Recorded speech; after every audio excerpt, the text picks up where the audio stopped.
హైదరాబాద్ పట్టణంలో ఏ సందులో చూసినా తీగలు కట్ చేసుడు కార్యం జోరుగా నడుస్తుంది. స్తంభాలకు సుట్టలు చుట్టి గుట్టలు గుట్టలుగా నల్ల తీగలు కనబడితే పాపం కటింగ్ ప్లేయర్లు పట్టుకొని పట్ట కట్ చేస్తారు కరెంటోళ్ళు. మొన్నట్ల రామంతపూర్లో కరెంట్ షాక్ తోటి పబ్లిక్ జీవిడ్సుట్ల సర్కార్ను పొట్టు అరుచుకున్నారు కదా పబ్లిక్. అత్త మీద కోపం దుత్త మీద అన్నట్టు కరెంటు తీగలు సరిచేసుడు ఇడిచిపెట్టి కేబుల్ వైర్లు వైఫై తీగల అంతు చూస్తారు.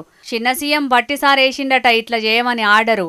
ఇక పెద్ద సారే చెప్పంగా కరెంటు లూకుంటారా? రప్ప దెంపుతూనే ఉన్నారు తీగలు. బొచ్చడు కటింగులు జరిగినాయట. ఇప్పటికే ఇంటర్నెట్ సేవలు అందించే కంపెనీలకు లక్షల మీదనే అందినాయట ఫిర్యాదులు.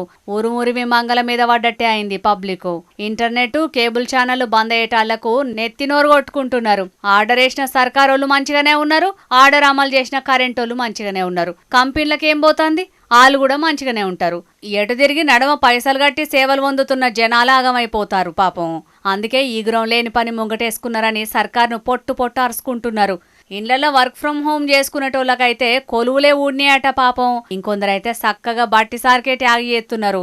ఆడాడ సీసీ కెమెరా రికార్డులు కూడా నిలిచిపోయినాయట. ఇక ఇట్లయితే దొంగలకు కూడా సందన్నట్టేనాయి. అయితే సర్కారోళ్ళు కేబుల్ ఛానళ్లు నడిపేటోళ్లకు వైఫై సర్వీసులు ఇచ్చేటోళ్లకు ముందుగానే చెప్పిరట తీగలు తొలగియాలనని. కానీ ఎవ్వరు పట్టించుకోకపోయేటాళ్ళకే ఇట్లా చేయాల్సి వస్తున్నదని అధికారులు అంటున్నారు. గాని కొండ నాలుకకు మందెత్తే ఉన్న నాలుక ఊసిన సాత్రాన అవుతుంది కటింగులు చేయంగా. నిజానికైతే సర్కారు చేస్తున్నది మంచి కార్యమే. కానీ ఇది మొదటి సంది ఉంటే ఎవరికేం తిప్పలు ఉండకపోవు.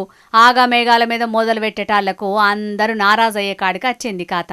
మరి చూడాలి రేపు మాప ఏమైతుందో ఇక.